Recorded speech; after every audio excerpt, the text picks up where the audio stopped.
Assalamualaikum warahmatullahi wabarakatuh. Bismillahirrahmanirrahim.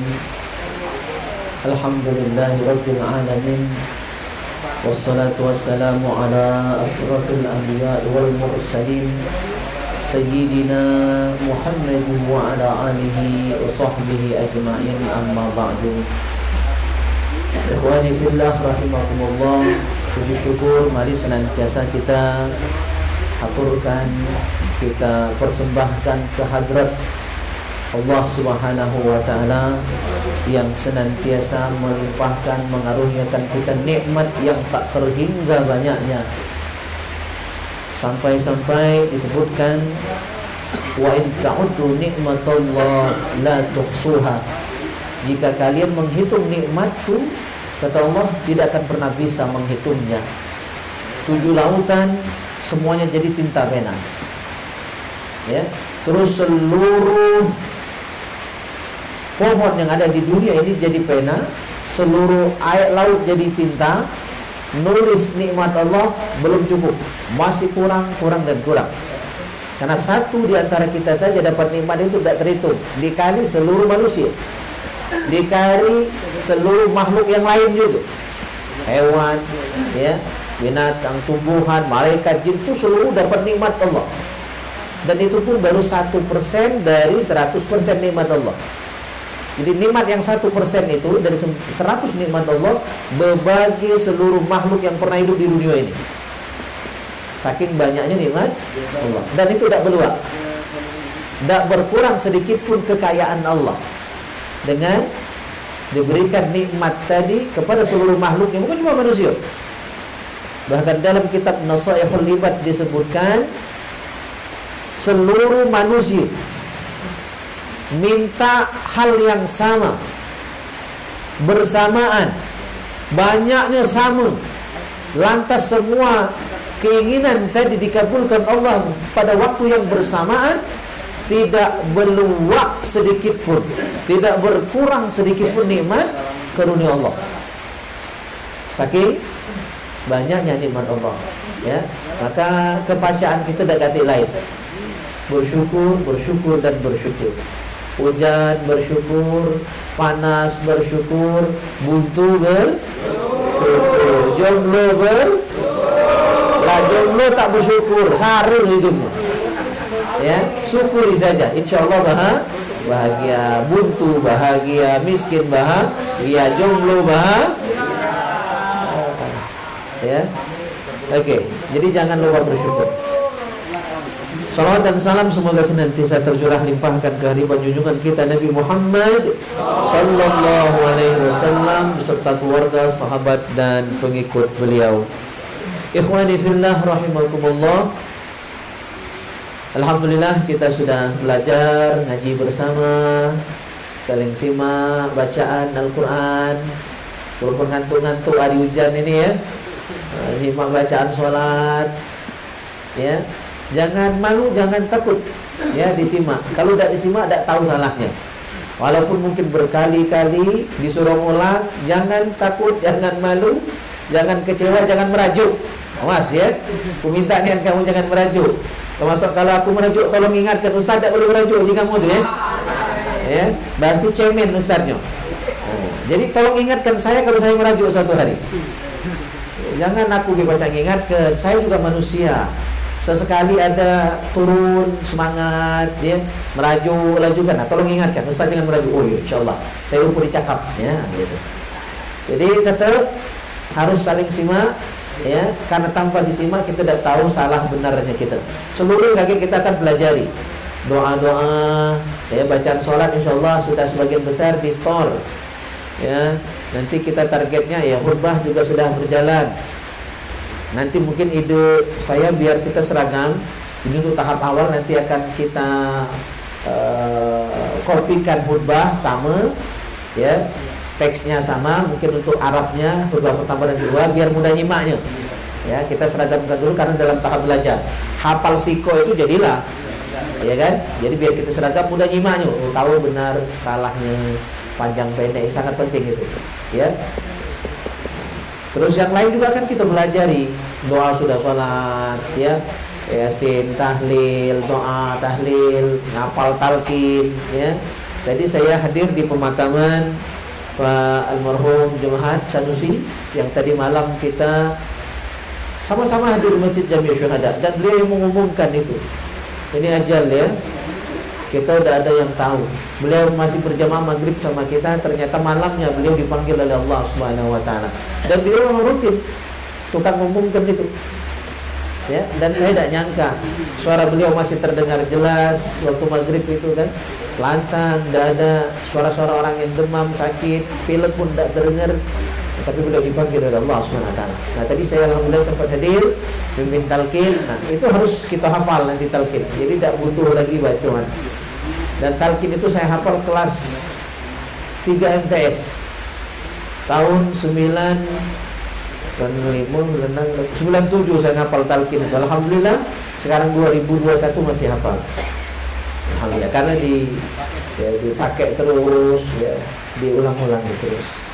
Nanti kita juga akan belajar ilmu fardu kifayah, urus jenazah, ya, dan lain sebagainya. Pokoknya kita belajar sama-sama di sini, ya. Yang saya minta cuma jangan merajuk, baik. Jangan merajuk, jangan bosan, ya. Pokoknya lesu-lesu, kejar ke. Ya kan, hujan-hujan, lanyak ke. Nah, itu tunjukkan semangatnya itu. Itulah ujian keistiqomahan, ya. Memang istiqomah itu diuji seperti itu. Ya, maka di kitab Durratun Nasihin itu gambaran istiqomah itu kata ulama bagaikan gunung. Gunung, ya, gunungan ini. Nah, gunung itu kena hujan, kena angin, kena panas, ya, kena embun, dia tetap berdiri kokoh.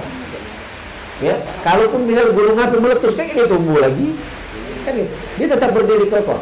Kecuali kayak hari kiamat, dia hancur. Gunung-gunung itu akan diperjalankan, dia hancur jadi debu, dia berjalan nanti. Ya. Air laut naik ke darat, nah itu hari kiamat. Ya. Nah, jadi gambaran keistiqomahan itu bagaikan gunung yang tetap berdiri kokoh di tengah cuaca yang macam-macam. Cuaca ekstrim sekalipun dia tetap berdiri dengan gagahnya. Ya, mudah-mudahan kita semua termasuk hamba-hamba yang istiqomah. Amin ya rabbal alamin. Baik, kita lanjutkan kajian akhlak kita. Halaman 10 bagian 11, bab 11, Ummukar Rahimah. Itu sudah, ya. Nah, minggu tadi halaman 10 bagian 11, kita lanjutkan yang 12. Adabul walad ma'a ummih. Adab seorang anak terhadap ibunya, masih terkait dengan bahasan minggu lalu. Ayuhal walad al-adib, wahai anak yang beradab, yang berakhlak. Idza arafta ta'aba ummika fi tarbiyatika, apabila engkau telah mengetahui sulitnya, ya, susahnya, payahnya ibumu dalam mendidikmu, wa uzma mahabbatiha laka, betapa besarnya, agungnya cinta ibumu kepadamu, fa bimadza tajziha, maka bagaimana engkau membalas jasa ibumu. Ya, jasa mak besar, cintanya agung, cintanya mulia kepada kita anaknya, walaupun nakal masih disayang, walaupun nyakit kena hati masih disayang, masih didoakan. Ya, walaupun tergerobot masih dicewai. Itu sayangnya ibu kepada anaknya. Ya kan? Enak sekarang ibu-ibu zaman ini ada Pampers. Zaman dulu kati terlemur di mana-mana. Di kelas, ya kan? Di kasur, di tikar.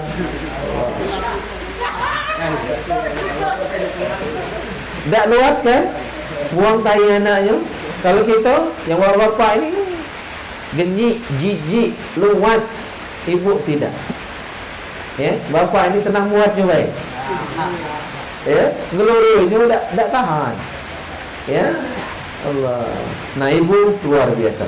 Mana pacak malas jasa orang tua. Kalau nak malas tak akan pacak.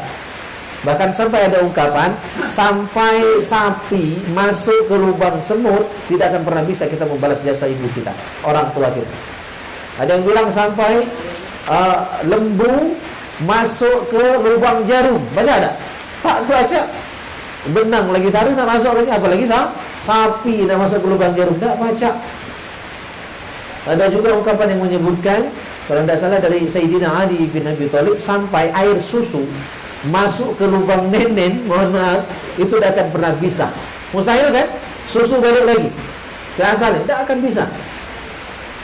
Ya, cuma kita hanya bisa berikhtiar. Ya, walaupun kita yakin tidak akan pernah bisa membalas. Ya, pada masa sahabat itu ada orang yang pergi haji dan menggendong ibunya selama tawaf, pokoknya selama ritual haji itu gendong maknya. Kan berat. Ya, gendong anak kecil lagi dia tahan setengah jam pegang. Ya, ini gendong mak selama ritual ibadah haji. Dia nanya sama Umar bin Khattab, kalau tidak salah, apakah sudah bisa menebus ya jasa kebaikan cinta dari ibuku? Oh, belum. Ya, padahal gendong mak itu berat sengal, itu pun belum bisa membalas jasa orang tua. Uwais Al-Qarni itu waktu pergi haji menggendong ibunya dari Yaman, jalan kaki.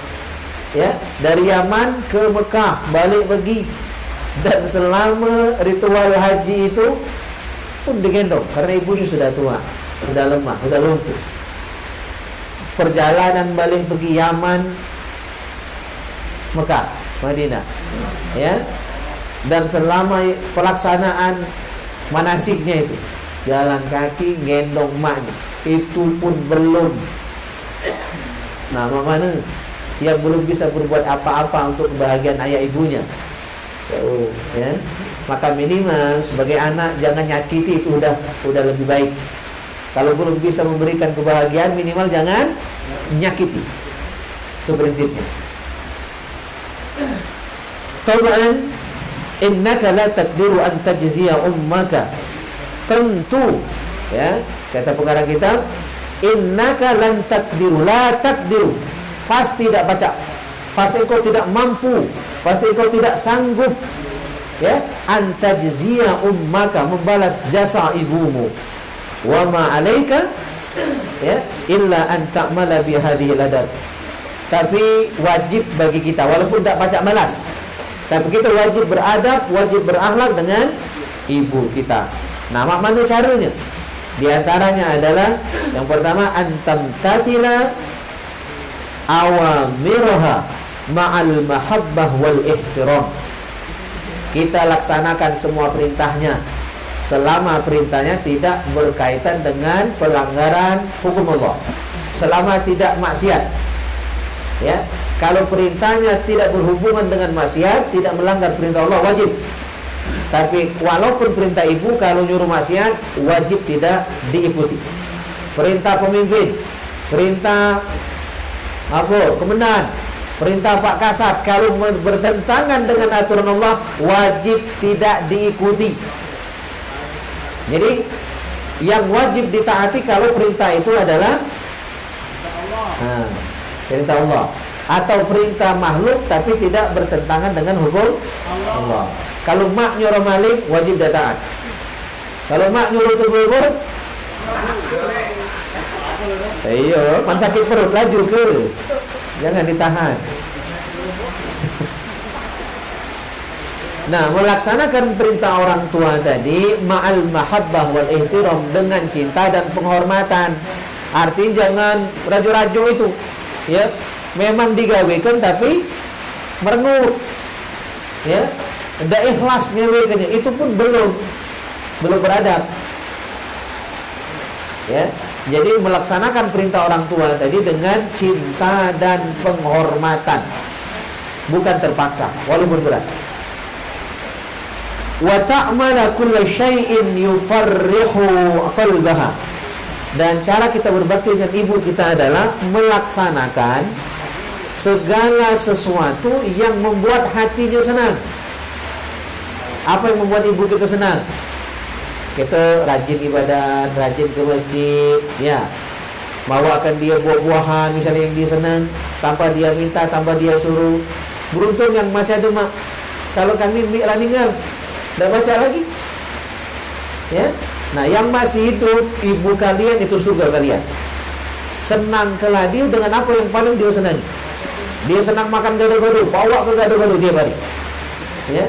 Dia senang makan sekelak, bawa ke permen. Sama weh, ya. Ya, kalau dia senang sekelak, bawa ke permen, ya kan?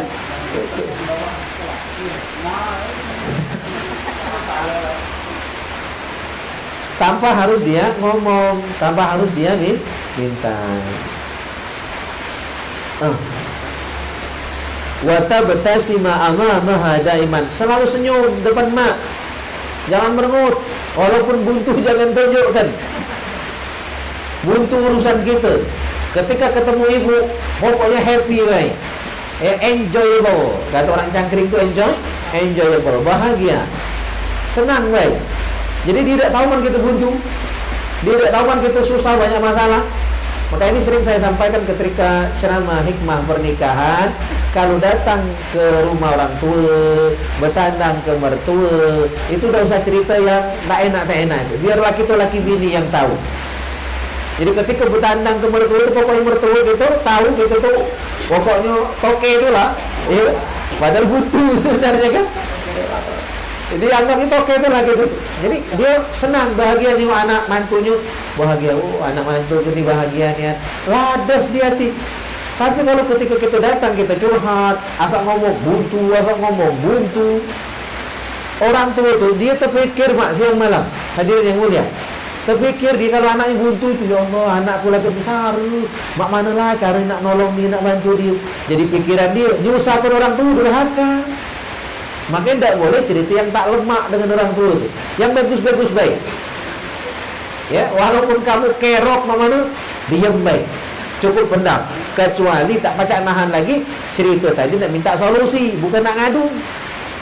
Dia ngadukan laki, ngadukan bini, minta bela.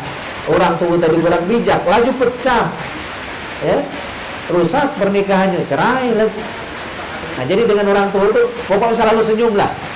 Walaupun susah, walaupun buntu, walaupun bertengkar, saya ada tahu, be. Ya, berubah ngejut, tahu ya. Misalnya lagi bertengkar, mertua datang, orang tua datang, ngejut senyum, ngejut baik. Lah balik tengkar lagi, lah tak apa-apa, masih ada emosi ya. Nah, luapkanlah. Biasanya sudah bertengkar tuh baik lagi. Memang harus ada itu bumbu-bumbunya itu. Ibarat masak tuh harus ada sahangnya. Ya, asam pedas, kati sahang, tak lemak, ya kan? Sambal tak bercabai. Ya, mana lemak sambal tak bercabai, ya kan? Bukan sambal namanya. Artinya harus ada yang pedas-pedas itu harus ada, ya.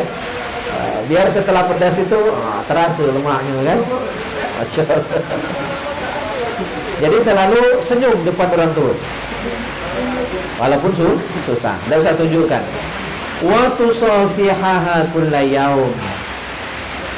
Tiap hari sujud.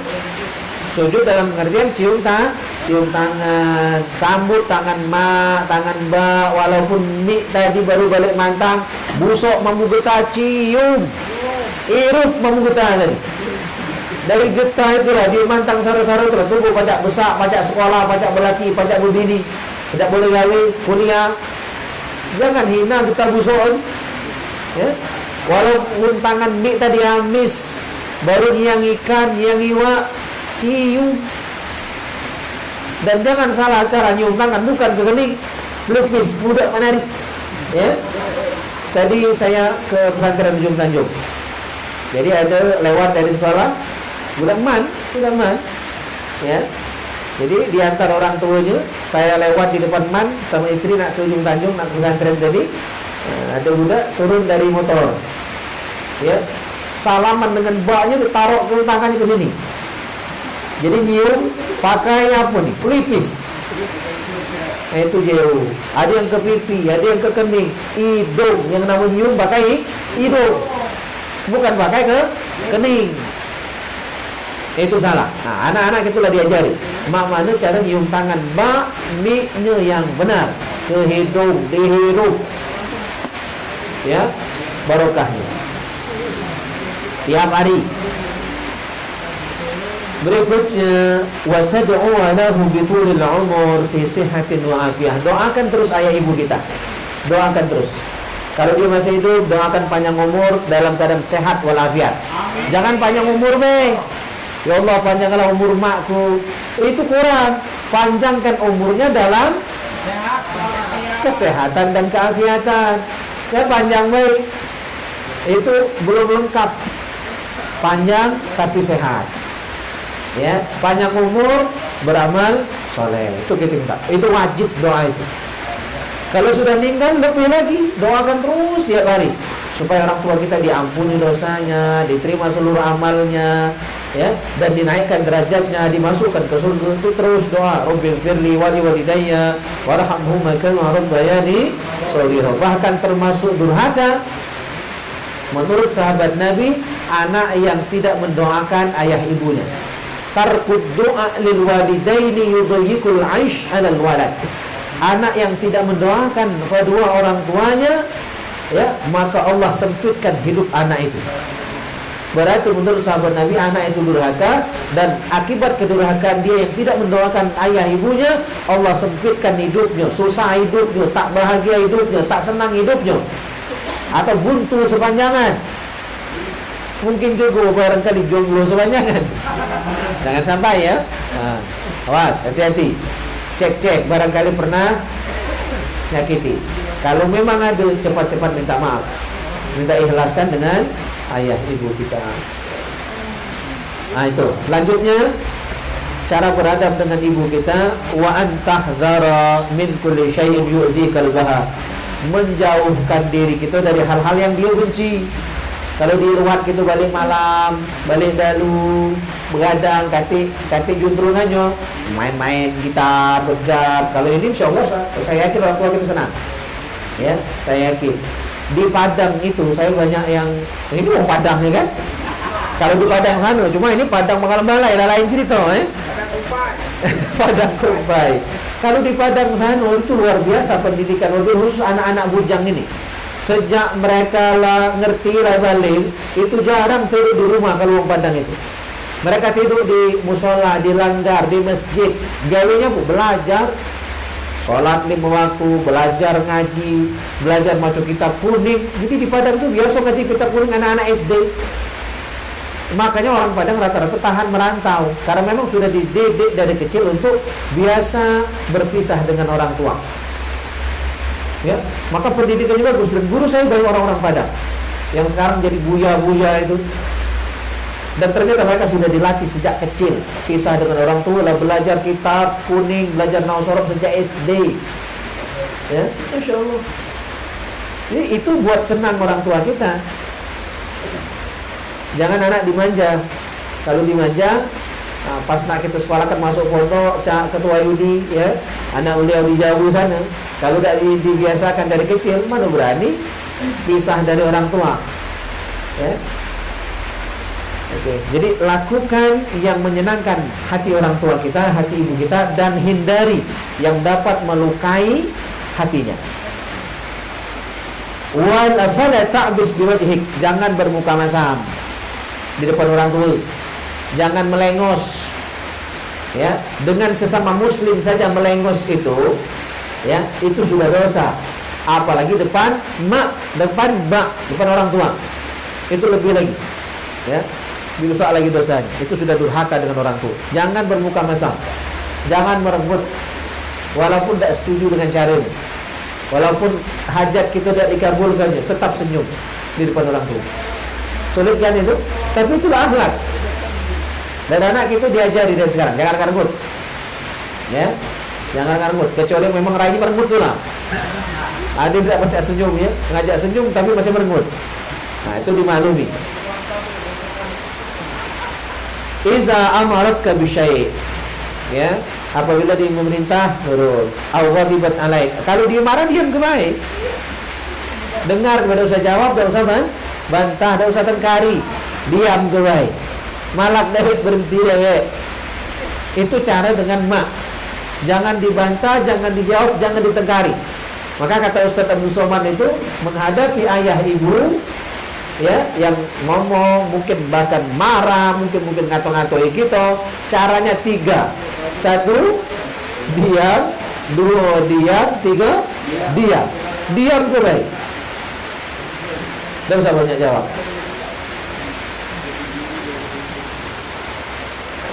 Wala takdzib 'alaiha, jangan berdusta, bohongi mak, au tashtimaha, atau ini ngatoi parah, sibabul muslim fusukun, mencaci maki sesama muslim fasik, ngatoi sesama muslim apalagi dikatoi orang tua, nauzubillah, tak boleh. Au tatakallama amamaha bikalamin qabih, atau ngomong di depan orang tua dengan kalimat yang jelek. Ya, nah itu tidak boleh. Menghajar ya? Tidak boleh ngomong jahat, ngomong jelek, ngomong buruk di depan orang tua. Ngomongnya bagus-bagus. Ya. Aw tanzuru ilaiha bi'ainin haddah.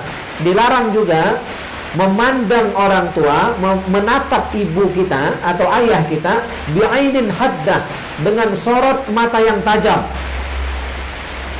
Ya. Cak luak ngawas itu, pandangan mata yang tajam, penuh kebencian, kemarahan, itu tidak sopan, kurang ajar itu.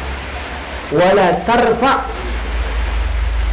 sautaka fawqa sautiha. Nah, kalau ngomong dengan ibu, dengan ayah, suaranya tidak boleh lebih tinggi dari suara ibu kita.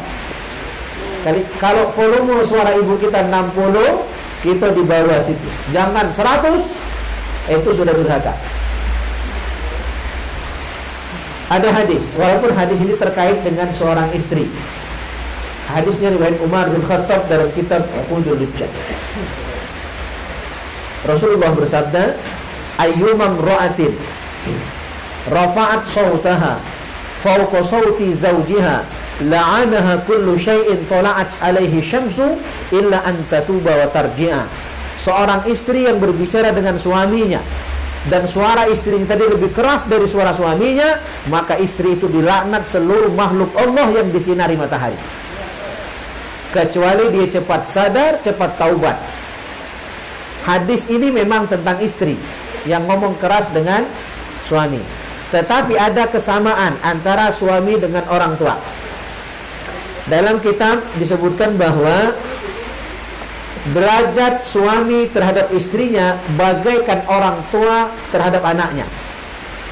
Jadi sebagaimana anak tidak boleh ngomong kasar dengan orang tua, ngomong lebih kuat suaranya dengan orang tua, maka itu juga bini dengan laki. Jadi ada kesamaan. Maksud saya, walaupun hadis tadi untuk istri, tapi juga berlaku untuk anak ke orang tua. Artinya, kalau anak ngomong dengan suara yang lebih keras dari ibunya, maka anak itu dilaknat seluruh makhluk Allah yang disinari matahari. Nah, itu bentuk kekurangan ajaran. Kalau ada, cepat dirubah. Yang lalu biar berlalu, rubah ya dengan yang lebih baik. Wa iza talabat min ummika syai'an. Nah, kalau ada hajat, ada keinginan nak minta sesuatu dengan mak, dengan ibu, mana caranya? Fala tatlubhu amamad dhaif. Jangan biasakan minta sesuatu di depan tamu. Apa yang terjadi? Mungkin dikasih oleh mak, tapi mak tadi ngasih karena tidak lemak dengan tamu. Kalau tidak ngasih, tamu tadi akan berpikir ini ibu yang pelit dengan anaknya. Kan kalau tidak dikasih, berarti kita menjatuhkan harga diri ibu kita di depan tamu. Kalau dikasih, maka sang anak tadi akan manja dan menjadikan itu andalan. Akhirnya dia tahu resiko maknya. Berarti kalau nak minta kaget pas ada tamu. ya. Padahal sang anak mungkin tidak tahu, barangkali emaknya lagi buntu. Akhirnya memaksakan diri. Nah, maka ya, ajari anak-anak kita, kalau nak ada keinginan jangan biasakan minta di depan tamu. Bahkan kami dulu lagi kecil-kecil dilatih oleh ibu, kalau ada tamu di rumah, anak-anak itu jangan main dekat tamu, main di belakang. Ya. Jadi urusan tamu itu orang tua yang ngadepi. Anak jangan belok-belok. Ini belok bercakap, ya. Kecuali masih kecil ngasuh ya lain cerita. Ya. Jadi jangan minta hajat kita tuh di depan tamu. Wa idza mana'atka faskut. Kalau ibu tak ngasih apa yang kita inginkan, ya diam baik, jangan berontak, jangan bantah, jangan merajuk. Ya.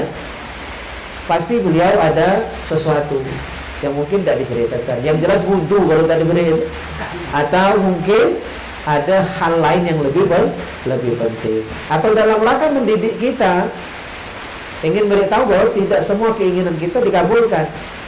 Ya, kita harus belajar realita. Hidup itu kan ada realita. Kadang adil, kadang tidak adil. Maka dengan ketika kita minta tidak dikasihnya, dia ingin mengajarkan kepada kita bahwa tidak selalu hajat kita itu kabul. Maka harus siap kecewa, harus siap tidak mendapatkan apa yang kita inginkan. Gitu. Nah sekarang pendidikan kita tidak sesuai realita. Setiap budak pasti naik kelas, setiap budak pasti tamat, lolo ataupun pinter. Itu tidak realita. Akhirnya ketika mereka tamat dari sekolah, tamat dari kuliah, apa yang terjadi? Tidak terpakai di masyarakat. Dan itu salah kita semua.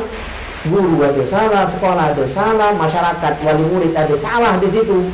Karena selalu menuntut anaknya harus naik kelas, anaknya harus tamat. Jadi kita sekarang hidup tidak di realita, tidak sesuai fakta, tidak sesuai kenyataan. Semua itu ada kehendak. Mohon maaf. Dan ini sudah jadi rahasia umum.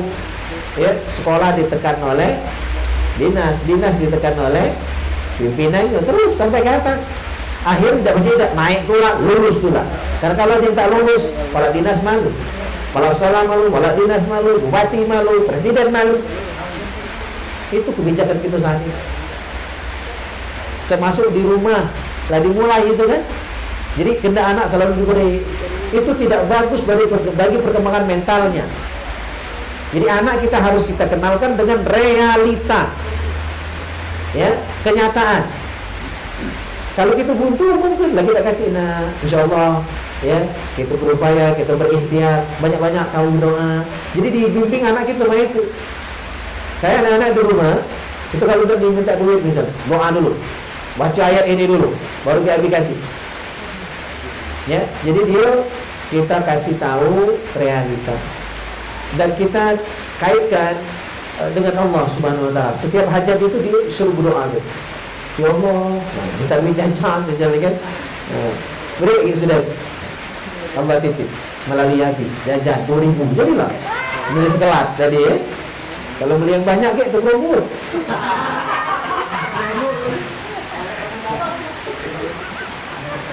Dikit-dikit baik sekelat jadilah. Wala taghdab aw tabki, jangan marah, jangan nangis kalau tidak diberi keinginan kita. Au tuhamhim alaiha, atau berdehem-dehem. Nah, nehemi orang tua, nyindir, nyinggung masuk dah boleh. Itu kurang ajar sih. Jadi jangan merengut, jangan marah, ya, jangan nangis, jangan berdehem-dehem. Kalau kita meminta sesuatu dengan ibu kita tapi tidak dikabulkan. Nah, ini mungkin untuk kita lah lewat. Kita ajarkan ke anak-anak, ke cucung-cucung, ya, supaya akhlak ini tetap terjaga, ya. Begitu. Baik. Agak mengas ngomong hari hujan ini. Terkuat deh volume. Ada pertanyaan sebelum dilanjut? Boleh, ya. Ndak kati mek. Saya kuat tu lah. Assalamualaikum warahmatullahi wabarakatuh. Waalaikumsalam.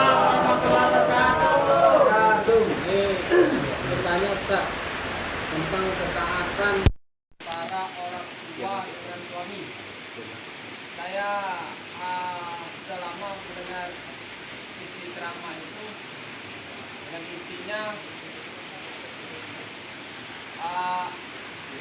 orang tuanya datang kepada istri pada saat itu suami tidak ada di rumah sampai 3 kali kalau tidak salah Ustaz.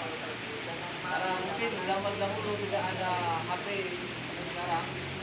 Jadi sampai pertama memberitahu bahwa orang tuanya sakit, yang kedua sudah hampir sekarat, mungkin yang ketiga sampaikannya bahwa orang tuanya sudah meninggal, tapi sang istri masih tidak juga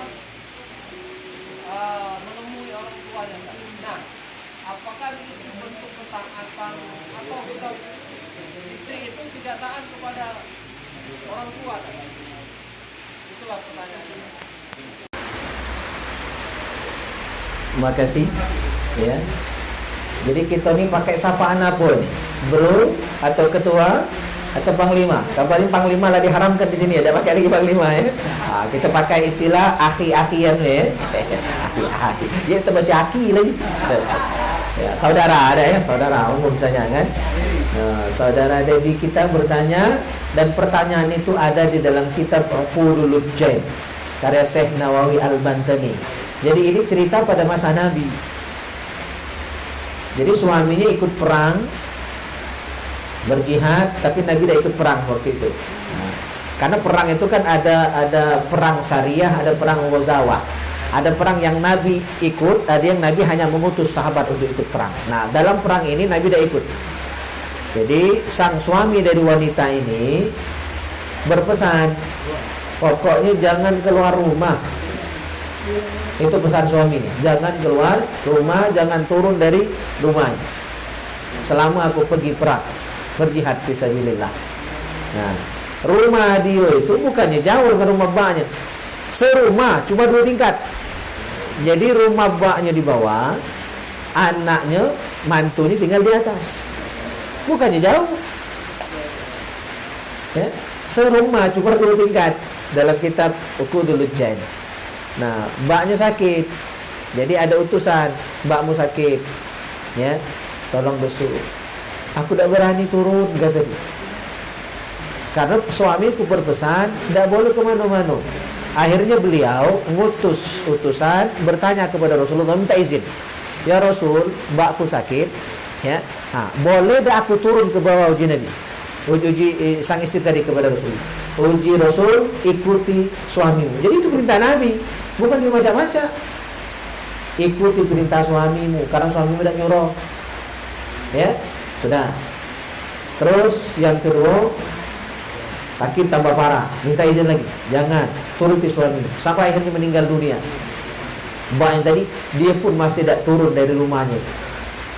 Akhirnya Rasulullah bersabda, ayahnya ini masuk surga, diampuni Allah dosanya karena ketaatan anaknya kepada suami.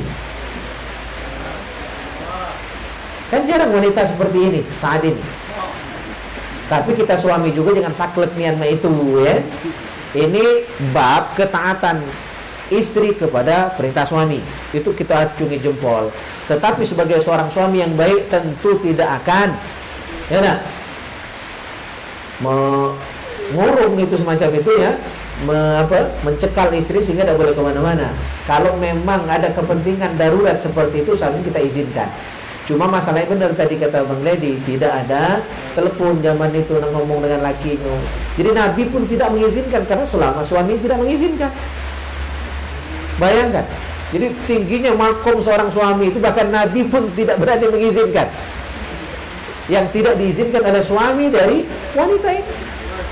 Tapi alhasil, karena taatnya yang luar biasa kepada suaminya, mbaknya diampuni Allah ya, masuk surga karena ketaatan sang anak kepada suami. Kalau sekarang apa komen orang? Anak kurang ajar justru. Sekarang kan itu akan dianggap anak kurang ajar, padahal tidak. Maka ketika istri sudah menikah, itu sebenarnya suami nomor 1. Bukan berarti kita boleh kurang ajar dengan mertua. Maksudnya bagus-bagus juga ya, tapi sebagai seorang istri ketika keluar rumah ngomong sama laki ya, atau jauh-jauh sudah minta izin misalnya ya, memang sudah ada jadwal rutin, sang istri tadi ada kajian misalnya setiap hari Minggu misalnya, nah sudah ngomong jauh-jauh hari, Pokoknya Kak, aku setiap hari Minggu ada pengajian di sini. Aku minta izin lah untuk selama pengajian itu. Jadi bukan tiap hari nak pengajian ngomong ya kan? Jadi dia izinnya itu sekaligus. Boleh kalau diizinkan. Ya. Jadi itu fadilah taatnya seorang istri kepada suami. Dan kita jarang menemukan yang sampai seperti itu. Tapi kalau lakinya tahu cerita itu bahwa suami orang tuanya sakit, ya kemungkinan pasti diizinkan. Cuma kan ini karena masalah komunikasi waktu itu, jarak yang jauh, belum ada telepon, ya maka tidak diizinkan karena itu. Tapi kalau ada suami ya yang tahu mertuanya sakit, ya masih tidak bertandang, bahkan tidak mengizinkan istrinya untuk menjenguk, membesuk ayahnya sendiri, itu laki kurang ajar juga. Ya, kalau tahu. Nah, tapi kan masalah cerita ini kan dia tidak tahu. Karena memang jarak yang sangat jauh, ya, dia di medan perang dan belum ada alat komunikasi zaman itu, maka cerita ini bisa kita maklumi. Tapi kalau terjadi saat ini belum tentu juga.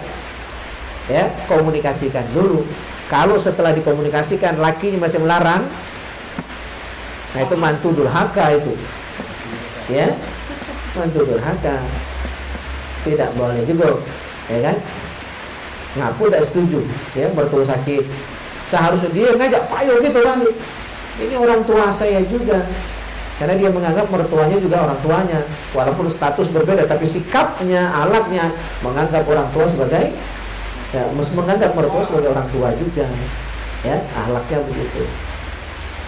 Oke, ada lagi? Pak, ya? ini ada pertanyaan dari sama online Pak, dari kami Ari. Dia bertanya, Assalamualaikum Ustaz, mau bertanya. Waalaikumsalam. Misalkan seorang wanita itu haid pada saat sudah azan isya. Kebetulan sudah azan isya itu beliau baru pulang dari keluar membeli makanan. Pertanyaannya, apakah sholat isya yang tadi itu wajib diqada atau tidak, Ustaz? Terima kasih. Azan, dia haid sudah azan isya. Ya, pas azan berkumandang, seketika wanita tersebut haid. Datang haid.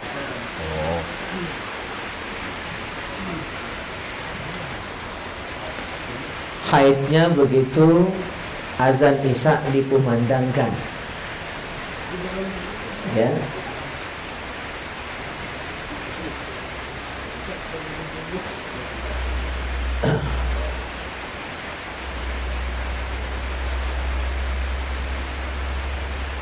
Nah, lagi pening malah. Dia ingat haid itu.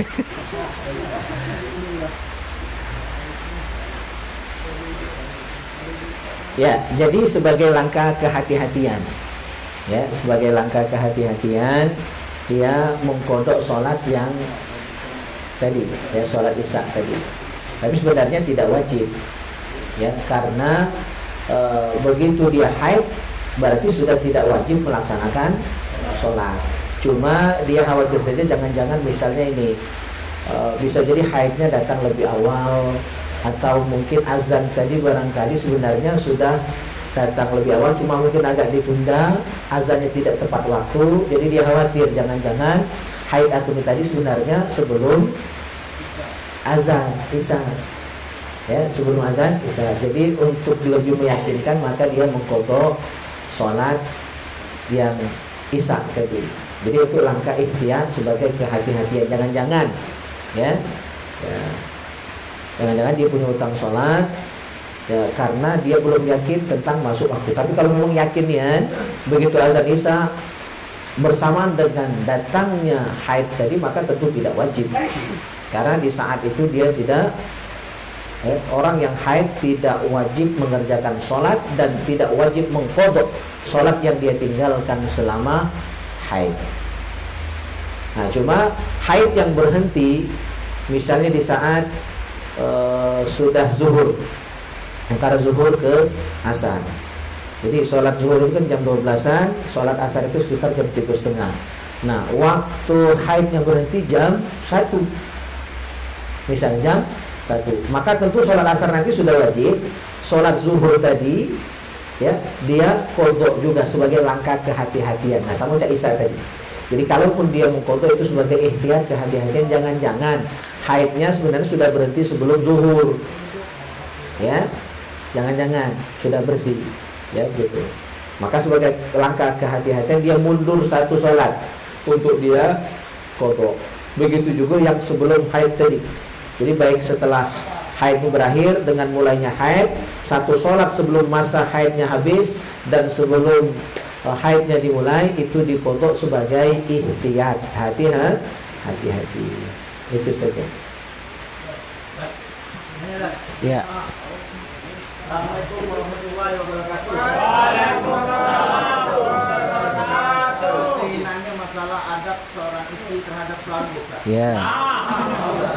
Kan kebanyakan sekarang kan istri kan banyak membangkang dengan suami. Sekarang kalau dipertanyakan bagaimana kita menasihati istri yang sering membangkang kita.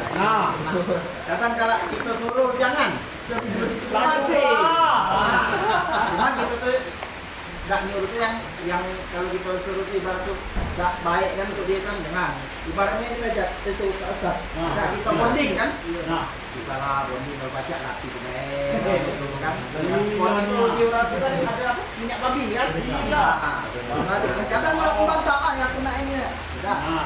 Kadang bagi suami ini lebih baik diam kan daripada nah sekarang ini nak dipertanyaan bagaimana cara nasihatnya yang baik dan benar.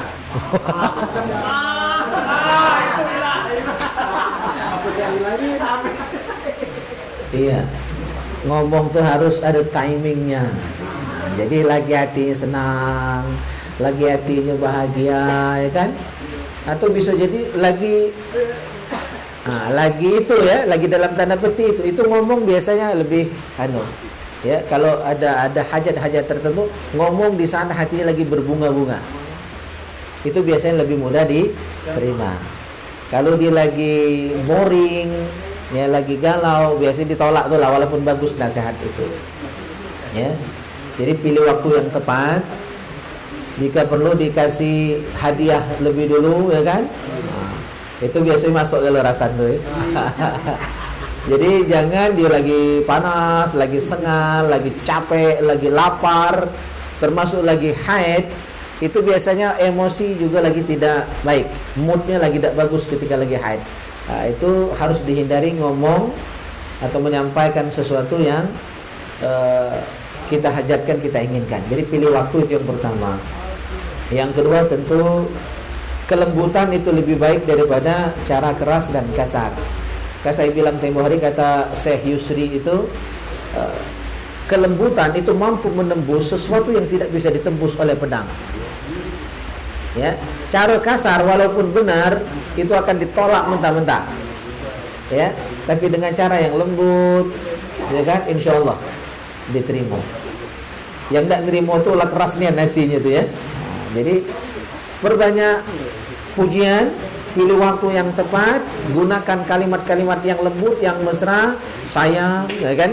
Kalau kita ingin bersama dunia dan akhirat, pengen sama-sama juga di surga, tolong dong sayang. Nah, ya kan? Jadi kalimat itu kadang-kadang kita agak tabu ya.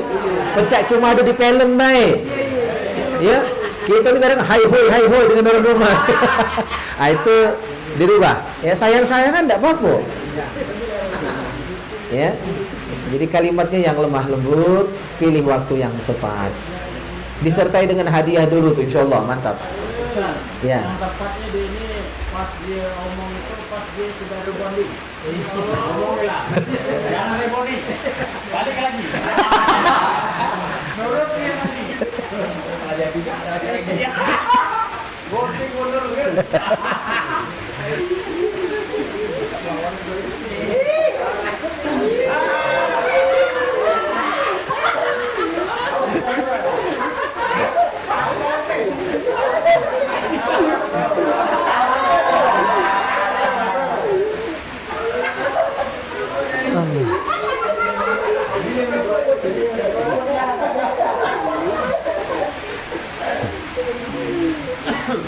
Berkeringat juga ya hari hujan ya.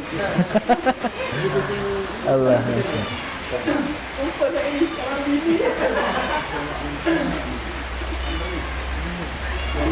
Ya. Mana dulu nih?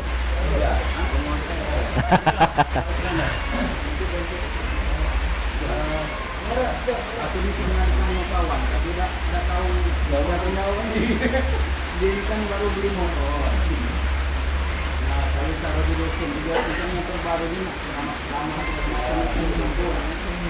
makanya kira-kira yang dari ceramah macam itu pertentangan dengan yang Islam ini. Tidak tahu, tahu dia bertanya dia gitu. Udah sering tidak. Yang anu itu jadi dosen yang adalah karena ceramah motor itu kan. Barang tuh start juga tuh. Itu banyak. Iya. Jadi itu termasuk adat baik. Tinggal isinya. Jadi kalau masalah mandi kan itu ya kita nyuci motor juga kan. Ibaratnya nyuci motor. Tinggal isinya. Jadi kalau masalah nama, istilah boleh beragam, boleh berbeda, tapi yang penting kontennya isinya. Ya. Intinya doa lain. Ya, saya juga tidak keramas-keramasan tidak motor berutang itu kan. Kredit kan berutang ya kan. Nah, walaupun hanya reda. Jadi cukup ya sepanjang itu tuh ngaji, ulangi hafalan, sepanjang di motor itu sudah bagian dari keramas, lebih dari keramas ya. Jadi selama dia tidak melakukan hal-hal yang bertentangan dengan syariat, ya cuma sekedar nyiram dengan kembang, ya tidak jadi masalah. Anggap adat baik. Cuma kalau isinya itu ada kalimat-kalimat yang bertentangan, ada doa-doa yang bukan dari ajaran Islam, ada kalimat-kalimat yang bukan doa yang diajarkan, misal kalimat-kalimat bahasa aneh ya, yang bahasa zaman dulu itu, ya bahasa Sanskerta yang kita tidak ngerti, mungkin ada kalimat-kalimat kekufuran di dalamnya. Nah maka itu lebih baik tidak digunakan. Ya, jadi kalau ustadz misalnya diminta, kadang-kadang ada juga ustadz diminta, tapi isinya doa. Masalah dia nyiram ke air kembang itu tradisi baik, adat baik. Jadi, tapi kalau saya tidak pakai, cukup dia baca doa. Ya sudah beli kendaraan, kita ngumpul, undang kawan makan, ya kan? Waktu baru beli mobil baru misalnya, ya kan? Udah undang kawan makan-makan, ya sedekah, akan tolak balak itu sudah. Kita baca Fatihah, kita baca Yasin itu lebih baik. Ya, karena nyiram ke kembang itu tak kata retinya juga sebenarnya. Ya, kira-kira gunanya tak kata. Ya, ya. Cuma kita tidak bermudah-mudah juga mengatakan itu haram dan lain sebagainya. Kita tidak mudah menuduh seperti itu. Tapi kita alihkan kepada yang lebih baik. Lemaklah kalau misalnya dia beli kendaraan baru, undang tetangga minimal. Tahu grup kita boleh kita undang ya, diundang ya, curang 10, 50 datang, kurang sudah datang lo. Apalagi disiap ke kebo kan, keberumput lah itu makan.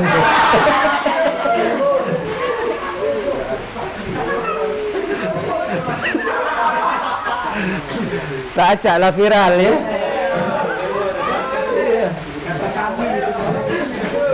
Itu ciri khas itu. Kita siap datang, kita bacakan Fatihah, kita bacakan surah Yasin, kita doakan selamat, insya Allah. Ya, itu lebih baik. Jadi kita tawarkan daripada nyiram ke kembang itu, lebih baik itu berbaca.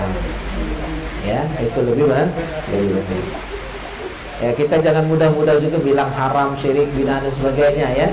Selama itu masih tradisi adat yang tidak terkait dengan agama. Jadi adat tetapkan sebagai adat, jangan masuk-masuk ke wilayah agama. Insya Allah dia tidak masalah, selama tidak ada isi-isi yang bertentangan ya. Oke, Bang Rustam. Assalamualaikum warahmatullahi wabarakatuh. Waalaikumsalam warahmatullahi wabarakatuh. Ini ada hal yang mau saya tanyakan. Ketika kami masih remaja, kan banyak salah pergaulan itu. Jadi ada orang yang kalau ikutnya kayaknya bukan mungkin lah gitu ya. Jadi hal-hal yang lebih salah kan. Apalagi dulunya gak sering melawan orang tua karena dinasihati orang tua yang tidak terus kami sering berkelahi sama orang-orang tidak kepada orang itu. Sampai sekarang kami belum minta maaf, apalagi sama orang tua yang sudah meninggal dunia. Jadi usaha apa supaya kami dapat menebus kesalahan itu. Ya.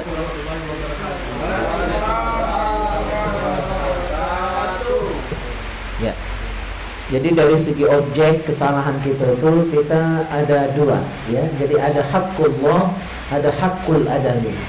Kalau salah itu berhubungan dengan haqqullah, hak Allah, seperti tak sholat, tak puasa, tak zakat, ya, kita melakukan kemaksiatan, cak mabok, ya, itu termasuk haqqullah. Ya, walaupun itu merusak diri kita dewek, tapi dosanya berhubungan dengan Allah secara langsung. Maka dengan taubat, dengan taubatan nasuha, insyaallah Allah ampuni dosa kita. Jadi lebih mudah berhubungan dengan Allah daripada berhubungan dengan manusia. Allah sebesar apapun salah kita, Allah ampun. Hatta tablughas sama. Walaupun setinggi langit dosa gitu, asal kita sungguh-sungguh dalam taubat, Allah ampuni. Nah, tapi dengan manusia yang disebut dengan hakul adami, hak-hak manusia, itu sulit. Ya, sebelum dia mengampuni, memaafkan, mengikhlaskan, belum tuntas urusan. Dan itu sampai akhirat masih akan ada tuntutannya. Maka untuk yang berhubungan dengan manusia, yang pertama upayakan kita minta halal, minta halalkan, minta maaf, ya kan? Kalau di masih hidup, kalau lah meninggal, temui ahli warisnya. Kalau misalnya berupa barang yang kita mungkin pernah ambil, kita kembalikan dengan orangnya kalau masih hidup. Kalau sudah meninggal, dengan ahli warisnya. Kalau tak kati, maka cukup kita infakkan, kata Imam Al-Ghazali, di masjid atau siapapun yang berhak menerima sedekah, ya, menerima infak kita niatkan ini untuk mengganti dulu yang pernah kita ambil. Mungkin pernah nyuruh rambutan, nyuruh buku, kan? Ya, nah, kita perbanyak infak dengan niat taubat, dengan niat atau mengganti yang dulu pernah kita makan secara tidak benar, ya. Gitu. Nah, jadi dengan nemui langsung, minta maaf dengan orangnya langsung. Itu caranya. Kalau dah kati dengan ahli waris. Kalau lah sudah meninggal, cukup kita infak, ya, dan doakan dia semoga dosanya diampuni oleh Allah Subhanahu wa taala dan kesalahan kita juga dimaafkan oleh dia dan diampuni oleh Allah Subhanahu wa taala. Itu caranya. Ya. Jadi atau memang orang ini masih hidup misalnya. Tapi kalau kita ungkapkan kesalahan ini akan berdampak buruk bagi kita, rusak seluruh adonannya, ya. Kan kita juga perlu menjaga kehormatan gitu. Kalau misal kita jujur, akhirnya menjadi lebih membahayakan, boleh kita saat itu tidak mengatakan, cuma kita ganti diam-diam. Taruhlah misal kita korupsi ini misalnya, ya, pernah jadi pegawai dulu, berantas kita korupsi. Kalau kita jujur misalnya, ini bakal rusak seluruh, bakal malu seluruhnya. Maka kita titip misalnya uang di masjid atau di mana dengan niat ganti malikkan uang yang pernah kita korupsi dulu, tapi atas nama orang yang pernah kita ambil hartanya. Ya, mudah-mudahan itu kaki di akhirat akan ada pertimbangan untuk menjadi penebus kesalahan di masa lalu gitu. Ya, jadi tetap ada solusi.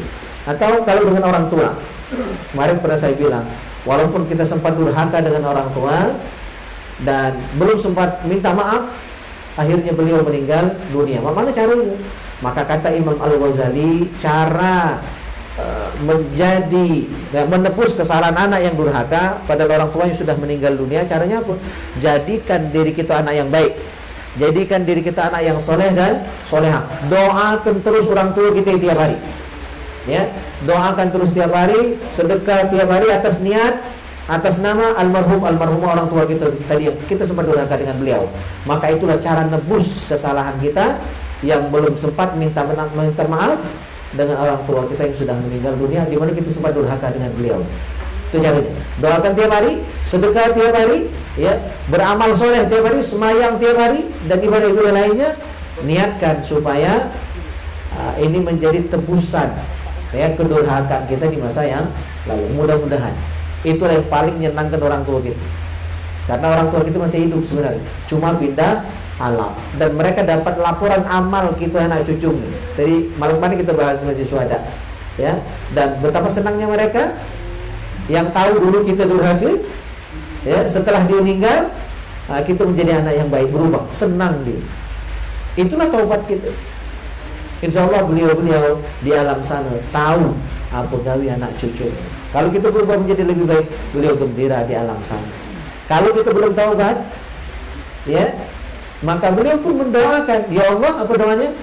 Doa orang tua kita di alam sana, ya, ya Allah, berilah anak-anak aku tu hidayah, kama hadaitana, sebagaimana Engkau telah memberikan kami hidayah. Didoakan. Ya, jadi memang ditunggu oleh orang tua kita yang sudah wafat. Taubat kita semua, kesolehan kita semua itu sangat dinanti oleh mereka dan sangat dirindukan oleh mereka di alam sana. Baik. Ada lagi? Dah terima, weh. Tentang cewek.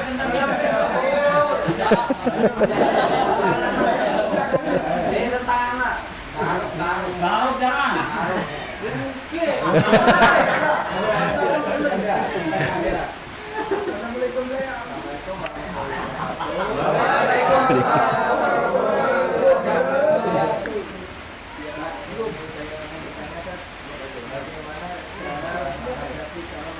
Nah, masih berhubungan.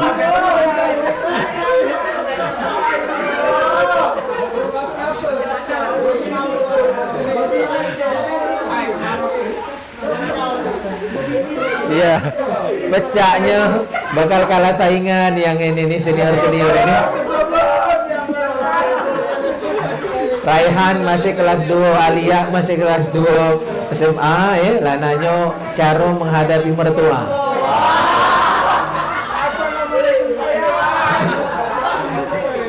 Pertanyaannya selalu unik. Sebenarnya dia itu mancing baik, yang jomblo-jomblo anu nih. Masya Allah.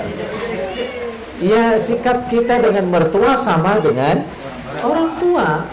Sebagaimana kita sopan, santun, baik, ya, berbakti dengan orang tua, maka itu juga dengan mertua. Ya, jangan beda-bedakan sikap. Beda sebutan mertua. Dengan orang tua beda sebutan, tapi akhlak kita, adab kita, cara kita wajib sama.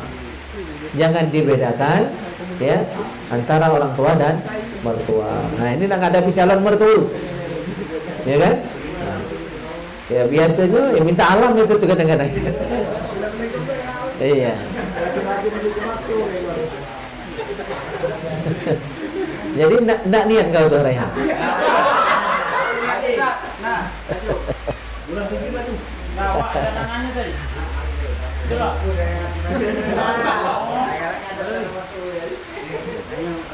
Ya. Ini ada orang tua dengan anak ya.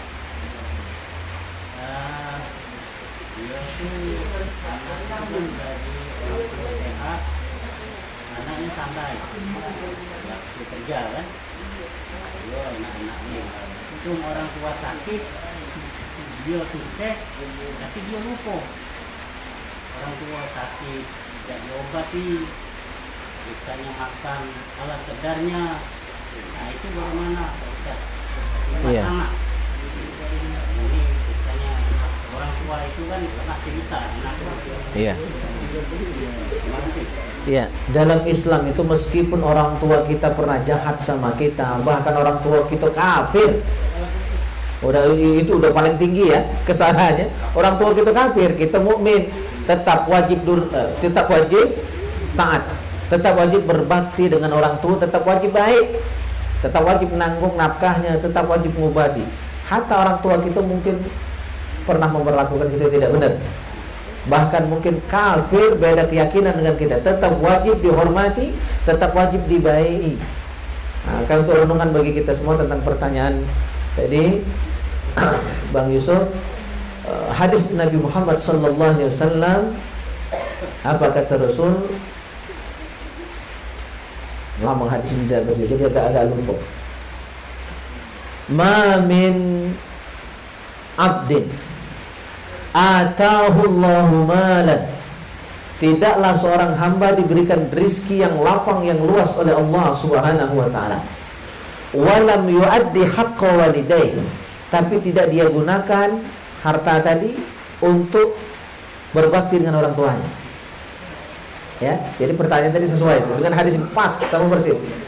Ya, tidak tanggung nafkah, kalaupun dikasih nafkah ala kadarnya, jauh dari cukup, orang tuanya masih susah, sakit tidak diobati. Nah, maka berarti pas dengan hadis ini. Ada anak diberi rezeki yang lapang oleh Allah Subhanahu wa taala, walam yuaddi haqqa walidayhi. Tapi tidak dia gunakan untuk menunaikan hak orang tuanya. Tidak dia gunakan untuk berbakti dengan orang tuanya. Orang tuanya masih susah, masih terlantar. Sakit tidak diobati, tidak dilurui. Maka illa ahbatallahu amalahu wa adzaqahul adzabal alim. Dua dia dapat. Satu, seluruh amalnya habis. Anak itu anak durhaka dan seluruh amalnya habis. Ahbatallahu amalahu. Seluruh amalnya balik zong, nol. Walaupun dia rajin sholat, hilang. Rajin haji, hilang. Rajin sedekah, habis. Kadang-kadang kita baik dengan wong ya. Keluarga dewe, orang tua dewe terlantar. Ada yang model mit, nauzubillah. Kalau baik dengan orang, dengan keluarga lebih lagi. Itu seharusnya. Jadi seluruh amalnya habis. Yang kedua, wa adzaqahul adzabal alim, seluruh amalnya habis. Tadi yang kedua, dia disiksa dengan siksa yang pedih dan tidak nunggu akhirat. Di dunia sudah langsung disiksa. Dia tak akan bahagia. Yudayyiqul 'aish 'alal wadad. Tidak bahagia hidup sang anak yang durhaka dengan orang tua. Walaupun dia kaya, tak senang, tak bahagia. Ya. Dan paling dikhawatirkan adalah kharaja minad dunya ala ghairi syahadah. Dia meninggalnya kaget tak pacak mengucap syahadat. Matinya su'ul khotimah. Nah, itu yang paling berat bagi anak yang durhaka. Matinya su'ul khotimah, tak pacak mengucap syahadat. Tak baca mengucap la ilaha illallah, nauzubillah min dzalik. Ya, jadi itu jelas salah, jelas itu bentuk kedurhakaan. Itu kan orang tua. Orang tua itu patut kita pahami bersama, dia tidak akan pernah minta dengan anak. Ya. Makanya orang tua itu masih dia kalau ada bulan masih nak mantang, dia masih nak berkebun. Ya bukan gengsi, memang mah itu dan orang tua. Nah, tinggal gitu anak, lu pikir. Ya. Tinggal kita anak yang mikir orang tua. Dia malu dengan anak, dengan mantu nak minta, tak mungkin. Ya, maka kita sebagai anak yang harus peduli. Kita harus kompak, anak beranak, anak bermantu, anak cucunya harus kompak. Ya, kita yang subsidi, kita yang tanggung seluruh kebutuhan orang tua kita. Ngomong gitu sebagai anak, "Ba, mi fokus-fokus di kamu ibadah di usia kamu yang sudah senja ini. Biar kami yang tanggung, biar kami yang adik-beradik ini yang nguruskan. Fokus di ibadah. Tidak usah lagi sibuk nyari duit. Tidak usah sibuk lagi nak berdagang, nak kemana-mana, tidak usah. Ya. Fokus di masjid, fokus di ibadah, fokus di ngaji. Baik, ada lagi?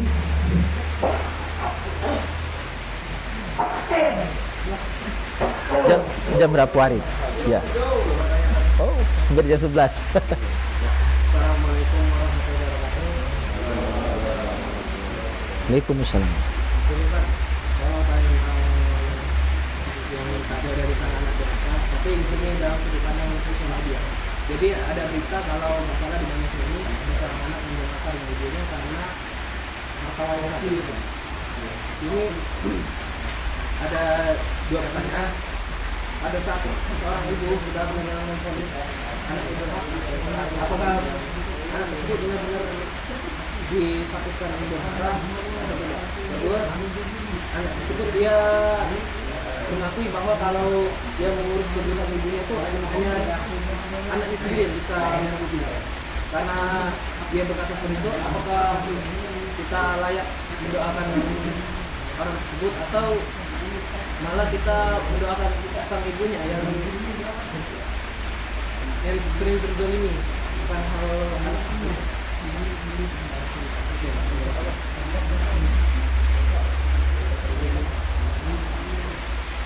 Ya. Jadi dengan mak itu tadi yang saya bilang, diam dan diam. Jadi tidak layak kita nak berbantah, apalagi sampai dia mengeluarkan kalimat yang tidak bagus. Tidak usahkan dia sampai ngomong ya. Dalam hatinya saja ada sengkel hati, ada tidak nyaman, ada sumpah serapah dalam hati, tidak sampai dia ucap, itu sudah durhaka. Ya, nyakiti, kan tadi sudah kita bahas, menyakiti hati ibu, nyakiti, nyusahkan dia, nyakiti dia, itu sudah durhaka. Apalagi sampai dia udah ngomong. Ya, omongan itu kan adalah apa? Isi hati.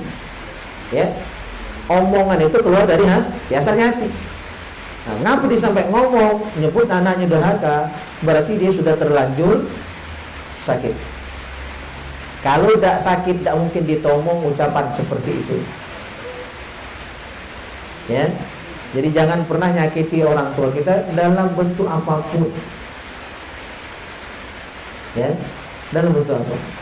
Ngalah lebih baik. Ngalah lebih baik.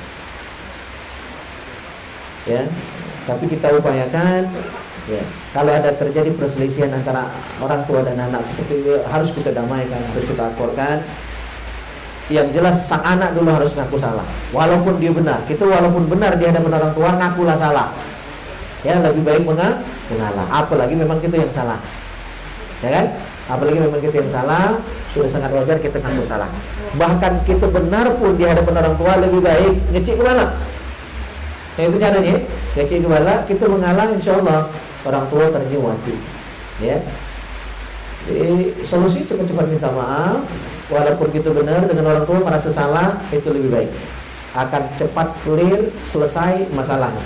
Daripada kita ngotot, makin panjang masalahnya, makin panjang ceritanya, dan makin membuat sakit hati orang tua kita. Apalagi sampai dibawa ke sana ke sini, pengadilan ditanya, itu kan menyusahkan. Nah, jadi bentuk kedurhakaannya itu mungkin tidak sebesar yang awal, tapi dengan panjang masalahnya membuat dia susah, pasti tidak tenang, berpikir kayak nak kesana, kayak ditanya menjawab apa, pening balang siang malam, itulah nyusahkan. Itu sudah bentuk kedurhakaan yang lain, sudah melebar dari masalah yang awal. Ya, jadi nauzubillah, jangan sampai itu terjadi pada kita semua ya. Yang sudah itu jadikan pelajaran ya, untuk tidak kita ikuti cara-cara model itu. Ya. Oke.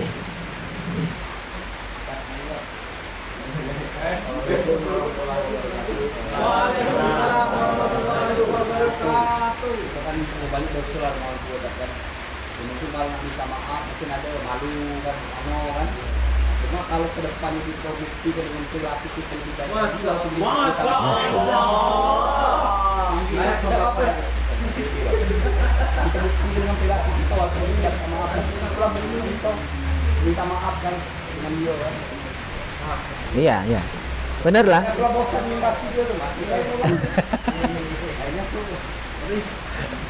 Kalau yang berbuat baik, berbuat salah makom. Iya. Jadi diupayakan minta maaf secara langsung. Ya, itu diupayakan. Ya, di samping kita sambil berbenah memperbaiki diri untuk menjadi pribadi yang lebih baik. Ya, jadi dua-duanya dijalankan. Minta maaf ya kalau ada salah, ya kan? Atau ya dengan nyambut tangan orang tua, sujud dengan dia tiap hari, itulah sudah bentuk ya, perminta maafan kita. Iya. Terus tidak apa.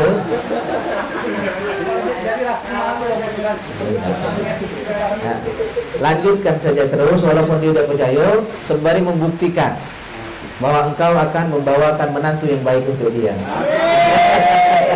Jomblo masih di sini. Kita doakan tak jomblo lagi dalam waktu yang dekat. Jangan lama musim hujan nih lah kalau baca.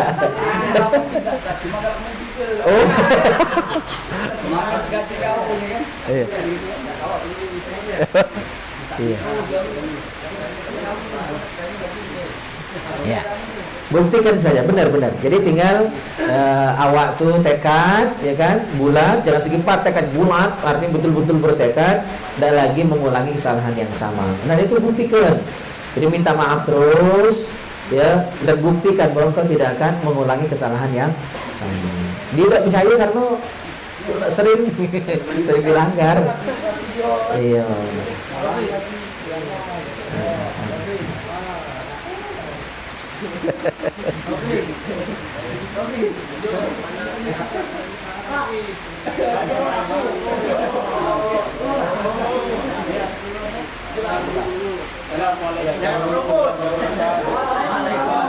Waalaikumsalam.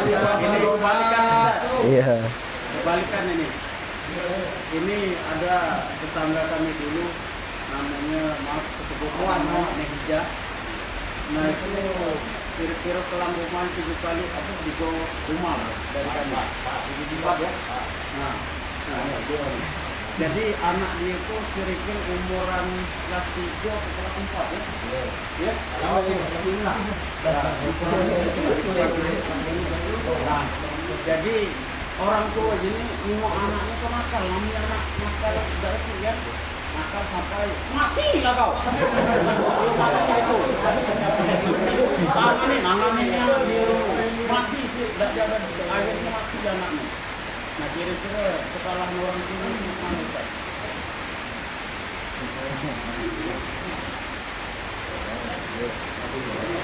Ya, jadi ada istilah anak durhaka. Ini paling sering kita dengar. Tapi jarang kita dengar ada orang tua yang durhaka. Itu sama. Ya. Jadi masing-masing punya tanggung jawab. Anak sebagai anak wajib berbakti dengan orang tua. Haram durhaka dengan orang tua. Orang tua itu wajib ya memperlakukan anaknya dengan baik. Maka ada hadis Nabi sallallahu alaihi wasallam, rahimallahu walidan a'ana waladahu ala birri. Allah merahmati orang tua yang menjadi sebab atau yang menolong anaknya sehingga anaknya bisa berbakti dengan dia. Berarti orang tua wajib mendidik anaknya sebagai supaya anaknya jadi anak yang baik. Ya. Nah, maka kalau jemput anaknya dengan sebutan yang tidak pantas, didoakan dengan doa yang tidak layak seperti itu bisa dikategorikan anak yang tidak orang tua yang tidak baik. Bisa kita katakan orang tua yang durhaka juga. Ya, kan dalam hadis tadi disebut apa? Rahimullah, Allah merahmati orang tua yang mendidik anaknya dengan baik sehingga anaknya jadi anak baik. Berarti mafhum mukhalafah, ya, dari mafhum ada dua, ada mafhum muwafaqah, ada mafhum mukhalafah. Mafhum mukhalafah, pemahaman terbalik dari hadis itu adalah Allah tidak merahmati. Ya kan? Tidak merahmati berarti Allah murka. Allah benci, Allah luat dengan orang tua yang tidak mendidik anaknya sehingga anaknya tidak jadi orang baik. Jelas? Jadi itu orang tua yang salah. Maka kami dipesan oleh guru Haji Nawawi dan Cik Al-Hafiz. Waktu itu kami masih kuliah, beliau sudah jauh-jauh hari. Karena kita pasti nikah, insya Allah nanti punya anak. Beliau sudah pesan, kaget kalau kamu punya anak, jangan disebut kalimat-kalimat yang tidak baik. Jangan disebut nakal, jangan disebut setan, taun, binatang dan sebagainya. Jangan. Kaget kamu nyesal karena omongan orang tua doa. Diaminkan malaikat kabul. Disebut mati gancang, kan orang kita basing-basing nyebutnya. Disebut kampang, nauzubillah. Itu ngatur diri dewe. Apa arti kampang itu? Kampang itu kan zina. Zina kan kampang. Jadi ngatur anak dia dewe anak kampang. Berarti dia ngaku bahwa dia zina. Nauzubillah. Ya, itu kalimat yang tidak layak disebut. Saya sebut dalam konteks pembelajaran. Karena kita kalau pakai sini dan kadang tidak ngerti. Nah, disebut itu dalam majelis ini supaya itu tidak diulang, jangan disebut lagi. Itu tidak bagus. Ya, karena omongan orang tua kepada anak adalah doa. Doakan yang bagus-bagus. Gus Dur itu ngaku pajak jadi presiden, padahal beliau kurang syarat. Nah jadi politik lagi tidak lengkap. Ya tak? Beliau jadi presiden, ada syarat yang tidak lengkap. Kenapa? Itu ternyata kekuatan doa. Abah Zain Syukri dulu pernah bercerita, karena beliau murid Kiai Haji Hashim Asy'ari, pendiri NU, guru kami Kiai Zain Syukri itu murid. Yang ngasuh Gus Dur lagi kecil. Yang santri itu biasa kan, ngasuh anak kiainya kan. Nah, Gus Dur lagi kecil itu yang ngasuh guru kita. Kiai Zain Syukri Al-Marhum. Dan beliau cerita di majelis beliau waktu itu, kadang-kadang Gus Dur diasuh oleh neneknya, dia suruh Gus Dur, dan semua anak kecil kan pasti lincah, yang kita sebut kadang-kadang nakal. Itu senakal apapun Gus Dur kecil itu tidak pernah disebut dengan kalimat yang buruk oleh kakeknya, oleh neneknya yang ngasuh beliau, Kiai Haji Hasyim Asy'ari. Disebutlah oleh neneknya waktu ngasuh Gus Dur kecil yang mungkin nakal kita bilang itu, mudah-mudahan semoga kau jadi presiden. Jadi sebenarnya Gus Dur bisa jadi presiden itu karena doa, omongan neneknya waktu ngasuh dia. Padahal belum terbayang mana jadi presiden kakeknya. Nah, itu kekuatan omongan orang tua. Ya, dan tadi terbukti disebut mati dia nenek. Gus Dur disebut neneknya jadi presiden, jadi dia presiden. Jadi walaupun kesel, pesan guru-guru kita dengan anak, jangan sebut kalimat negatif. Ya walaupun dia nakal, sebutlah merenang neno kau ini, walaupun agak merotot-merotot dikit ya. Ya Allah nak lah kepinter kau ini, jangan sebut buyan, dia buyannya. Walaupun marah gitu, pintarnya nak kau ini, ya kan, merenangnya nak kau ini. Marah sih sebenarnya, cuma masih bisa terkontrol. Ya, emosi tidak kebablasan. Ya, itu karena kita ingat, yakin omongan orang tua doa. Maka kita anak jangan mancing. Mancing iwak begini di belakang ini kan, tapi jangan mancing keributan, jangan mancing kemarahan orang tua. Termasuk tadi yang ditanyakan Ilham itu sudah mancing, ya, sampai orang tua yang ngomong itu udah jelas kemurkaan. Dia tak ngomong, sakit hati dipendam dalam hatinya, lagi itulah sudah durhaka. Apalagi sampai tercetus ucapan dari orang tua. Maka orang tua harus sayang dengan anak.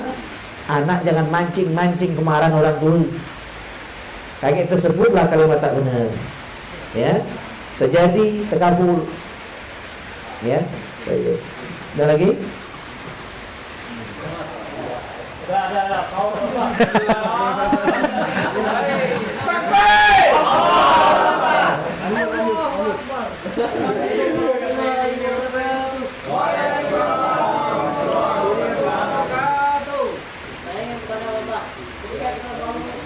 Banyak salah ke orang tua, tapi niat kita ke depannya baik. Mau mengumrohkan atau Masya Allah. Siap 86. Apakah bisa menembus dosa-dosa kita? Mungkin bisa jelaskan, terima kasih. Ya. Masya Allah. Ini Wahyudi yang keberapa ini? Ketiga ya. Karena banyak senamo di sini nih.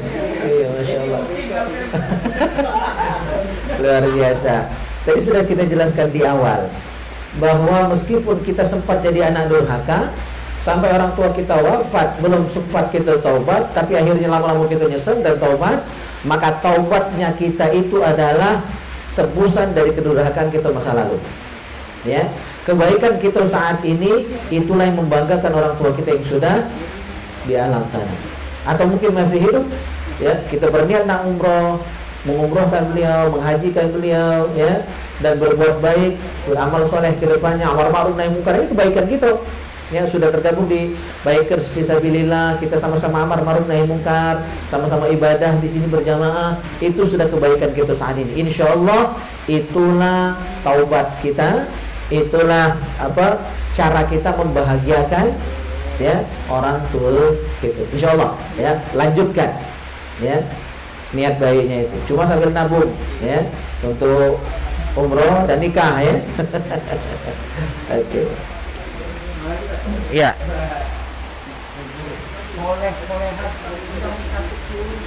Aha. Ya. Pendidikan, akhlak, adab, seluruh kita. Kalau disebut soleh itu bagus sekali. Sudah 10 betul. Ya. Makanya disebut Nabi itu kan waladin salihin, kan dalam hadis. Ya, idza mata ibnu Adam in qata'a amaluhu. Kalau manusia meninggal amalnya putus kecuali 3. Salah satunya waladin salih, anak yang soleh, anak yang baik. Ya, tentu anak yang soleh itu baik kan? Ya, hablum minallah, hablum minan nas. Gitu. Pengalaman kan. Itu ya, Cuma Umi itu setiap doa itu jadikan anak yang soleh, anak yang solehah. Alhamdulillah 4 itu anak dia itu sampai sekolah dia siswa dari pemerintah. Masya Allah. Masya Allah. Iya, bagus. Nah, itu bukti doa orang tua. Itu cuma doa yang minta Benar. Mantap. Iya. Ya, awak carilah kanti biar baca punya.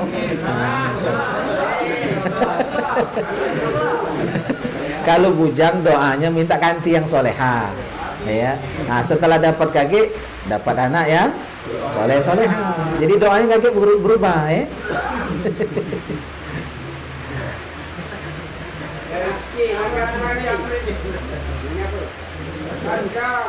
Iya. Waalaikumsalam. Iya. Jadi dulu pernah juga ditanya oleh kawan, kejadiannya sama kayak kejadian Kak Haya dia. Anak itu belum sempat lahir ya. Dia nanya kalau anak itu belum sempat lahir, apakah wajib aku untuk akikah ke anaknya? Aku itu kedua untuk hewan akikah ini kan, misalnya seandainya dia tidak mampu untuk anak laki-laki kan 2 kan? Tidak mampu 1, apakah bisa dicicil kan? Hewannya itu. Aku dulu kan misalnya dia mampu berikutnya laku lagi ya kan? Dan yang ketiga kan misalnya hewan itu kambing betina misalnya kan bunting kambing itu boleh tak kita potong kan? Itu kan? Kalau itu kalau kita boleh.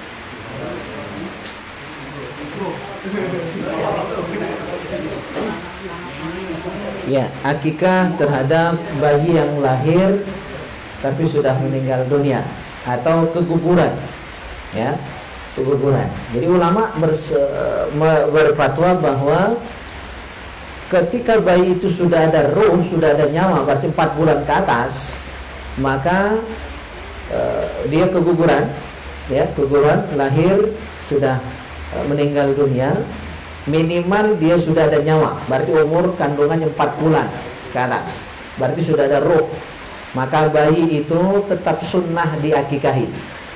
Jadi hukum akikahnya ada 2. Ada yang bilang wajib, ada yang bilang sunnah. Tapi mazhab Syafi'i menyatakan itu hukum sunnah, bukan wajib. Ya, oke. Jadi tetap sunnah diakikahi. Tetap sunnah dikasih nama. Ya, tetap sunnah diakikahi dan sunnah dikasih nama. Jelas? Ya. Jadi tetap sunnah dikasih nama dan diakikahi. Hewan akikah boleh kambing, boleh selain kambing. Ya, kambingnya pun boleh laki, boleh jantan, boleh betina. Ya, boleh kambing jantan, boleh kambing betina. Boleh sapi, boleh kebo kalau sanggup. Ya. Karena makin besar manfaat kalau makin besar. Ya kan? Makin banyak yang dapat dagingnya. Jadi boleh. Boleh. Ya, cuma gitu kan, ya prinsip ekonomi juga dipakai gitu kan. Kalau kambing cukup ya kambing jadilah. Dan sah kambing jantan atau kambing betina. Ya, hanya lebih afdol kambing jantan. Juga kambing betina itu kan ada nilai ekonomisnya di situ. Kalau kambing betina kan rugi sebenarnya disembelih itu, karena dia bisa melahirkan, bisa beranak pinak. Ya. Ya, tapi sah kalau kambing betina dijadikan hewan kurban atau hewan akikah, sah. Yang jantan itu afdol. Tapi boleh kambing betina. Nah, seandainya kambing yang disembelih tadi yang ditanyakan kambingnya bunting, ya, maka sah sembelihan anaknya tadi. Jadi dengan nyembelih induknya biasanya anaknya langsung mati. Jadi tidak perlu anaknya nanti disembelih lagi. Kecuali waktu misalnya di bedel perutnya dibongkar, ya, ternyata anaknya masih hidup, maka boleh disembelih ulang. Tapi kalau sudah mati, sembelihan induknya sudah sembelihan bagi anaknya yang dalam kandungan tadi. Jadi cukup sekali disembelih. Kecuali masih hidup anaknya tadi, ya, boleh disembelih kembali. Masih ada? Nah, yang tadi nyicil, ya, nyicil. Jadi misal tidak mampu. Jadi akikah ini hanya bagi yang mampu. Ya, hanya bagi yang mampu. Ketika orang tuanya tidak mampu, maka tidak sunnah mengakikahi anaknya. Dan kalau nanti anaknya sudah dewasa, dia sudah punya pencarian sendiri, dan dia tahu bahwa dia belum diakikahi oleh orang tuanya, dia boleh mengakikahi dirinya sendiri. Sebagaimana Nabi Muhammad SAW mengakikahi diri beliau sendiri. Ya, tapi untuk tugas orang tua sudah selesai, karena orang tuanya tidak mampu. Ya, nah, ketika orang tuanya tidak mampu sampai anaknya dewasa, tapi anaknya mampu, maka anaknya mengakikahi dirinya sendiri. Tapi ada pendapat yang lemah, ya, pendapat yang dhaif yang membolehkan akikah tadi cicil. Jadi kita tidak sanggup, misalnya anak kita lanang kebetulan harus 2 kambing, baru sanggup 1, nyembelih 1 tadi. Nanti ada kemampuan nyembelih seekor lagi. Jadi nyicil, cak kreditnya itu ya. Nah, di sini banyak tukang kredit ini. Banyak leasingan, kan boleh. Apalagi tukang kredit, boleh nian bagi dia kan? Iya. Kredit mobil boleh ada ya. Nah, bahkan ada ulama yang membolehkan kalau memang betul-betul orang tuanya tidak mampu, ya, maka di saat itu dia boleh semampunya, misalnya bahkan hanya sebutir telur, ya, jangan tak batalkan hajat ya. Saat ini dia hanya mampu itu, niat untuk akikah. Cuma nanti kalau ada kemampuan dia akan tunaikan akikah memang sesuai ketentuan, nak nyembelih kambingnya. Cuma saat ini dia hanya mampu seekor ayam, dia hanya mampu sebutir telur, jadilah dulu. Nah, itu ada ulama yang berfatwa demikian. Tapi tetap ada niat, nanti ketika ada rizki akan dia narik arisan misalnya kan, atau narik barang leasing tadi ya. Coba lagi ya kan. Wacak beli kambing baru dia tunaikan sesuai dengan sunnahnya gitu. Jelas ya? Aku bingung. Kalau misalnya kebalikannya tak, misalnya dia lah balik, kan? Dia boleh mengakikahkan dirinya dari orang. Nah, ini misalnya anaknya yang mengakikahkan orang tuanya, misalnya anaknya mengakikahkan paman. Papa bagus. Ya boleh. Kalau ditanya boleh pasti boleh. Nah, karena itu bentuk kebaktian kita sebagai anak kepada orang tua kita. Nah. Gak ada saudara. Oke. Terakhir mungkin ya, cukup ya pertanyaannya. Kita lah jam 11. Lewat jam 11 lewat. Ya, kita bahas satu kitab lagi. Tidak kita kupas, kita hanya bacakan beberapa hadis untuk menjadi nasihat bagi kita semua. Karena kita sekarang sedang berada di jalan amar ma'ruf nahi mungkar. Maka kita perlu membaca kitab ini, hadis ini untuk menjadi warning, peringatan bagi kita semua jangan sampai termasuk orang yang demikian. Ya, kita masih bahas bab ulama jahat, ulama dunia. Nauzubillah min zalik ya. Qala al-Imam Ja'far As-Sadiq radhiyallahu an. Al-ulama umana'ur rusul. Ulama itu adalah orang kepercayaan para rasul. Ya. Jadi ahli warisnya para rasul, orang kepercayaan para rasul. Malam yukhalitus sultan, selama mereka belum bercampur dengan para penguasa. Ya, jelas? Jadi ulama itu dia orang kepercayaan Nabi selama belum bergaul, bercampur, akrab, dekat dengan para raja, para penguasa. Wa yudakhilud dunya, dan mereka mencampuri urusan dunia. Fa idza kharatu sultan wa dakhalud dunya wa dakhalu fid dunya faqad khanu Allah war rasul. Apabila para ulama sudah bercampur dengan para sultan, para penguasa, para raja, wa dakhalu fid dunya, dan mereka sibuk ngurusi dunia, faqad khonullah war rasul, maka mereka telah berkhianat kepada Allah dan Rasul. Fa'taziluhum wahdharuhum, jauhi mereka, waspadalah dengan ulama-ulama yang demikian. Na'udzubillah min dzalik. Wa qala sallallahu alaihi wasallam, ana min ghairi dajjal akhwafu alaikum min ad-dajjal. Kata Rasul, aku lebih khawatir ya daripada Dajjal. Ya, jadi Nabi itu mengkhawatirkan kita ini jangan sampai milu gawi Dajjal. Tapi ada yang lebih dikhawatirkan. Nabi kita mirip ke video.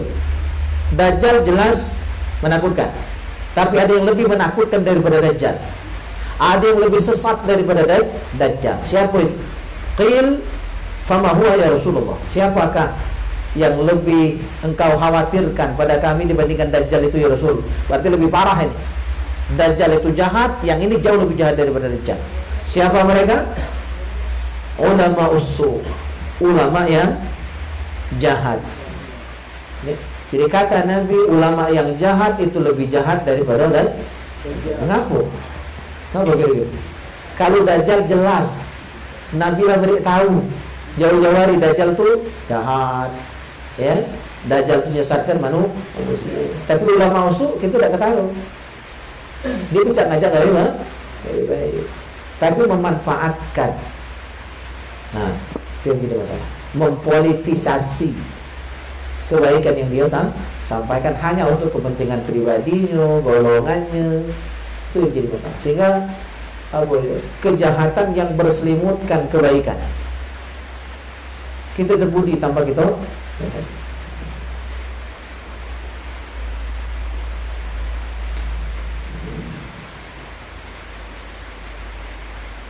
Oke, sampai situ saja dulu. Kita cukupkan taklim kita malam hari ini. Mudah-mudahan Allah karuniakan kita ilmu yang manfaat dan keistiqomahan dalam belajar ilmu agama ini. Kita tutup dengan doa kafaratul majlis. Subhanakallahumma bihamdika asyhadu an la ilaha illa anta astaghfiruka wa atubu ilaik. Bismillahirrahmanirrahim. Alhamdulillahi rabbil alamin. Allahumma salli wa sallim ala sayyidina Muhammad wa ala ali sayyidina Muhammad. Allahumma ja'al jam'ana hadha jam'an marhuma wa tafarruqana min ba'dihi tafarruqan ma'suma. Allahumma ja'al anfusana anfusan tayyibatan mutmainnah طائعة حافظة تؤمن بلقائك وتقنع بعطائك وترضى بقضائك وتخشاك حق خشيتك ولا حول ولا قوة إلا بالله العلي العظيم. ربنا آتنا في الدنيا حسنة وفي الآخرة حسنة وقنا عذاب النار والحمد لله رب العالمين. تقبل الله منكم.